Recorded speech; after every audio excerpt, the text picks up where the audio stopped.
So I recently discovered that I am autistic or on the autistic spectrum.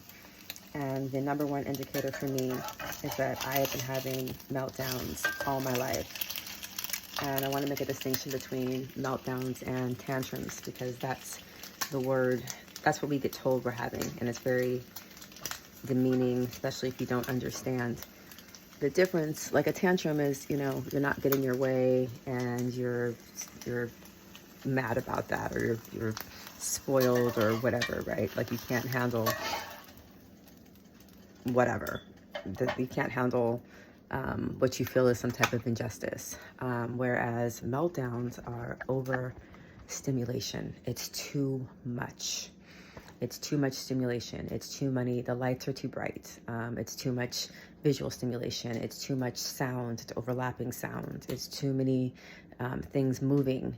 It's too much, too many smells. Like it's an overwhelm of the senses. And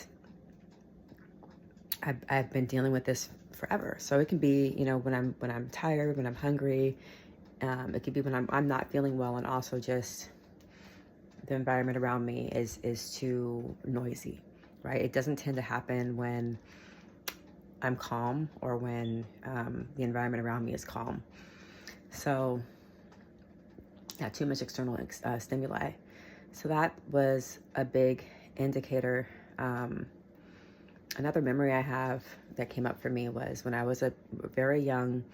I had pneumonia and they strapped me down to a bed in the hospital, and I had an apple juice bottle that came undone and it spilled on me and it got me all sticky.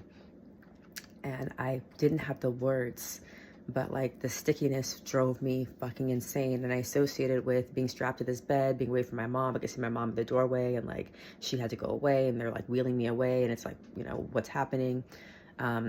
Just all this fear and anxiety, and I'm sticky. And to this day, like, however many years later, I hate stickiness, and especially specifically like apple juice stickiness or stickiness related to something sweet. Like if a punch spills on the floor, I like lose my mind because I have fear that it's not going to be properly cleaned, and then I'm going to my slipper is going to touch it and it's going to stick to the floor, or just something sticky. Well, stickiness will enter my vicinity, and it's giving me anxiety right now.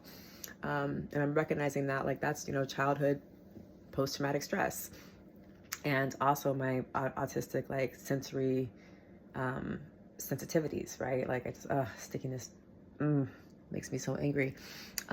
Always been a very picky eater. Textures are big. My safe foods growing up were chocolate chip pancakes from IHOP. I would get that in a hot chocolate. I got that into adulthood. I didn't start driving till I was 25. I still am overwhelmed by driving. I hate driving in San Francisco. I hate going to San Francisco. I hate going to New York or Manhattan. I hate Vegas. I don't like amusement parks. The only amusement park I do kind of like is the boardwalk because it's very, very familiar to me, and it's on the ocean. So like if I feel overwhelmed by too many people, too many rides, the ocean's right there. I can go smoke some weed and vibe with the ocean and chill out and be good. But noticing or having the awareness like that is what I've been dealing with all my life gives me a sense of compassion for myself, and now I understand things about myself. I can be very social. People would think like, oh, I make friends easily. People would think like I am the life of the party type of person, because I can be, but it takes a lot out of me, and I actually don't like parties because they're unpredictable. It's, again, light, sounds, too many people, overlapping conversations, small talk. I hate small talk. I've always been a very, very authentic person. People ask you, like, how are you? And I'm like, I'm sick of white supremacy, right? And they ain't ready for answers like that because they just want me to say fine. But to me, that feels really disingenuous and fake, and just like, why did you ask me this question if you don't mean it? Which is like something that autistic people deal with, is like, society wants you to participate, wants you to interact in certain ways that just like, we're just like, that's stupid. Like that, just be real, just be honest. Like, why are you so fake? This is dumb. Like, why are we doing this dance? Why are you asking me how I am if you don't really care? That's dumb. So anyway, it's been really great to have this awareness, because now I have this compassion for myself. Like I didn't go to my holiday party at work, and I'm so glad I didn't. It would have stressed me out to make that commute. It's a casino theme. I don't like casinos. I don't want to do small talk. I hate small talk, right? I don't like lights. I don't like a lot of people. Like all of that would have just bothered me. And it was much better for me to just be at home and be in a quiet space and sleep.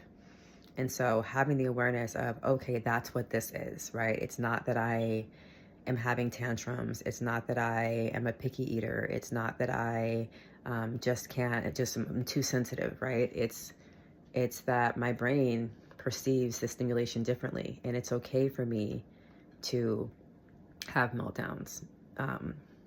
Because apparently it's one of the ways that people with autism self-regulate, meltdowns and shutdowns. And I also have, other issues. I have bipolar type 2, I have ADHD.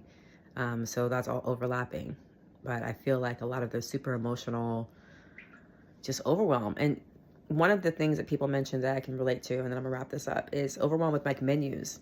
I now know why I want to know what restaurant we're going to ahead of time. I like to look through reviews on Yelp. I like to look through the menu. I like to decide beforehand what I'm going to get. I do not like when the menu has too many choices. Like one of the things I don't like about Cheesecake Factories, there's too many things on the menu. It's a fucking book. I get overwhelmed with this decision paralysis, like having to make too many decisions. I hate having to make too many decisions, right? So like that's something I've always done is like, where are we going? Let me look at the reviews. Let me look at the menu. Let me get an idea of like a couple things I want, I'm thinking about. Don't just make me have to decide. Give me a book to read and have to decide within, 5 minutes. No, that's going to stress me out. Right now, I'm not relaxed. So just noticing these things helps me to have more compassion for myself and just to be like, okay, this is how I am. I accept it. Nothing wrong with me. No judgment. Good to know. If you can relate, let me know. Love to know more about my community. Peace.